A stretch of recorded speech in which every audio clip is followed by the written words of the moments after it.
Hoje falaremos um pouco sobre a relação da OPC com o trabalho, com o mercado de trabalho também e com algumas teorias psicológicas relacionadas a ela, através de uma espécie de um zoom em um breve histórico mundial.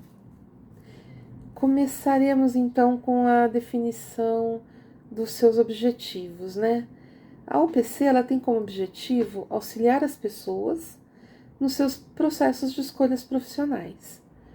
Processos esses que ocorrem durante toda a sua trajetória profissional, desde a primeira escolha de um curso, que de alguma maneira profissionalize, ou um primeiro trabalho, até os planejamentos de carreira que ela vai realizando, ou a preparação da aposentadoria, ou até reopções que ocorram nessa trajetória, ou possam ocorrer após a aposentadoria também. Por que não, né? Porque talvez com o tempo aumente essa procura também de aposentados que planejaram este novo momento de suas vidas, né? E de uma maneira ou outra já precisem ou queiram replanejá-lo. Com a expectativa de vida crescendo e tantas possibilidades e tantas mudanças das demandas do mercado de trabalho atual, provavelmente isso ainda chegará a ocorrer, o que nos mostra como a OPC é interligada às mudanças sociais e do mundo do trabalho. E como sempre foi assim. Podemos entender isso se pensarmos na história do trabalho desde a idade clássica até hoje. E se pensarmos nessa relação da OPC com as mudanças sociais e de trabalho como referência, no período antigo, do século 8 ao 5 antes de Cristo, por exemplo, o trabalho era braçal, era exclusivamente físico, para homens não livres. Aos livres era destinado o ócio, a contemplação, não cabendo então escolhas, já que era destinado e estabelecido pela ordem social. Já na Idade Moderna, considerada de 1453 a 1789, o trabalho já passa a ter um caráter mais salvador, pois devido ao início da sociedade capitalista e às transformações sociais, culturais, científicas, econômicas envolvidas, o trabalho começa a possibilitar uma ascensão social, até uma mudança de classe, o que se acentua, inclusive, a partir de 1789, na Idade Contemporânea, com as diversas revoluções industriais e maiores transformações acontecendo assim de maneira cada vez mais rápida. E no contexto do início da sociedade capitalista e na primeira revolução industrial, com possibilidade crescente de escolhas frente às relações de trabalho, surge a OPC.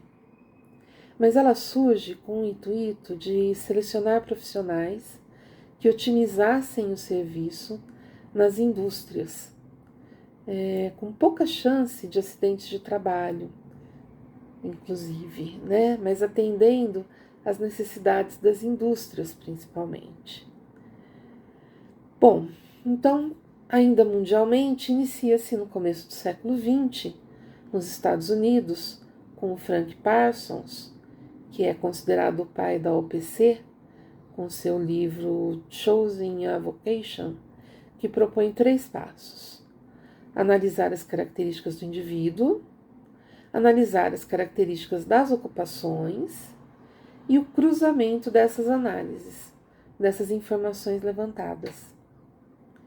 Isso, naturalmente, nas 2 décadas seguintes, 20 e 30, já no contexto das grandes guerras, facilita uma forte influência da psicometria na OPC, tornando-a extremamente diretiva, dando ao orientador o poder, né, bem entre aspas, da realização de diagnósticos e prognósticos, quer dizer quem você é, e a partir daí, quem você pode ser, a partir dos seus testes medidores de personalidade, de inteligência, de aptidões, de interesses e de habilidades.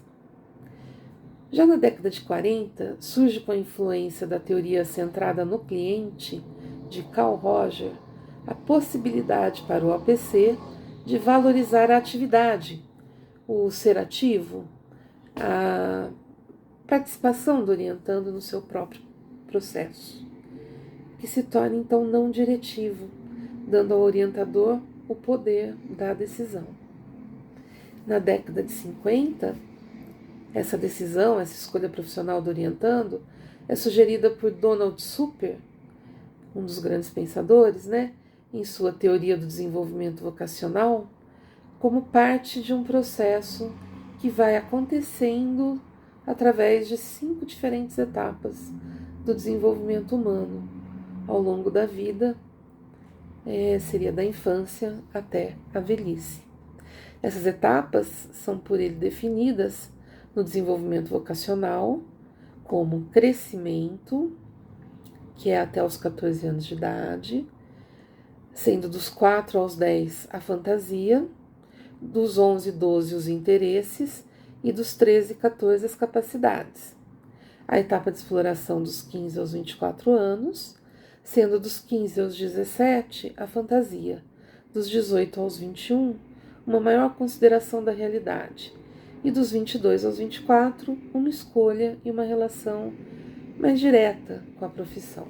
A etapa de estabelecimento viria dos 25 aos 44 anos, e então depois viriam as etapas de manutenção e declínio, desembocando então em uma aposentadoria inativa, como ficava explícito já naqueles olerites da época.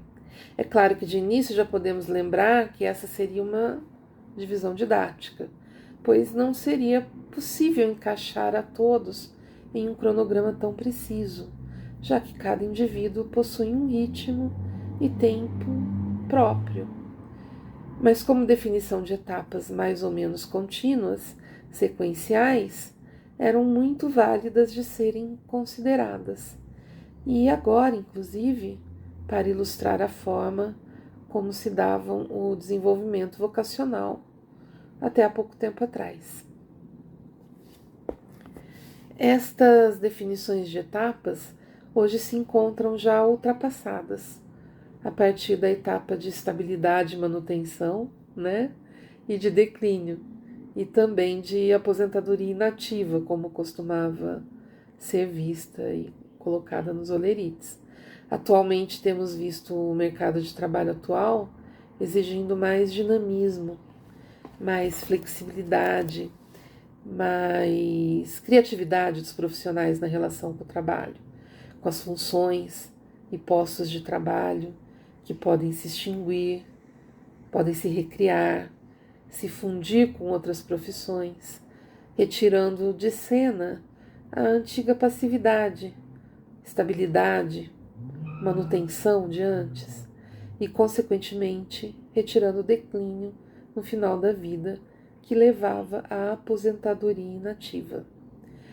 Pela necessidade do trabalho estar sempre em estado de mudança, de atualização até o final da vida, o que inclusive hoje é mais distante devido à maior expectativa de vida do ser humano, que com a tecnologia mais avançada pode ter mais saúde, mais atividade, desejo de produtividade,